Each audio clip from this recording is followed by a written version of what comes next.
Rumah Sakit Umum Daerah atau RSUD Meraksa Kota Banda Aceh memiliki komitmen yang tinggi untuk meningkatkan layanan kesehatan dan penanganan medis kepada masyarakat yang membutuhkannya.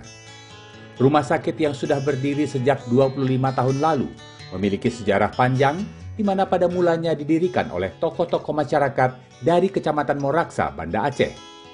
Namun sejak 26 April 1997, rumah sakit ini secara resmi diserahkan kepada pemerintah Provinsi Aceh. RSUD Meraksa Kota Banda Aceh bertujuan untuk mewujudkan pelayanan kesehatan secara prima, terjangkau, sesuai standar, serta bermutu dan bernuansa Islami. Sejumlah keterbatasan yang dimiliki senantiasa diupayakan solusi terbaik, termasuk bekerja sama dengan pemerintah setempat dan lembaga atau instansi lain. Direktur RSUD Meraksa Kota Banda Aceh, Riza Mulyadi, menuturkan, di masa yang akan datang, rumah sakit ini akan menjadi pusat rujukan penanganan nyeri, khusus teknik intervensi.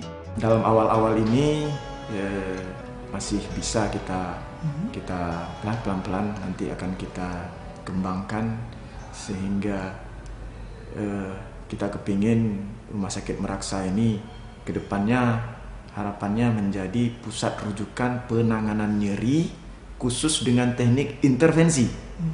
Khusus dengan teknik intervensi. Idealnya harusnya berapa banyak dokter bisa? Paling tidak ideal dua. Masih kurang. Riza Mulyadi menambahkan RSUD Meraksa Kota Banda Aceh ini sudah memiliki sejumlah unit layanan seperti Intensive Care Unit atau ICU, Intensive Cardiology Care Unit atau ICCU, dan Pediatric Intensive Care Unit atau PICU.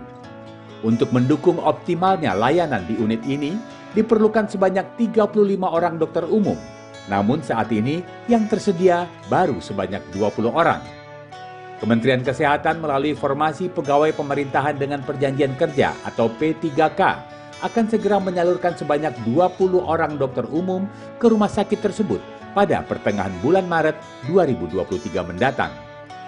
Dari Banda Aceh, Aprizal Rahmat, Kantor Berita Antara, mewartakan.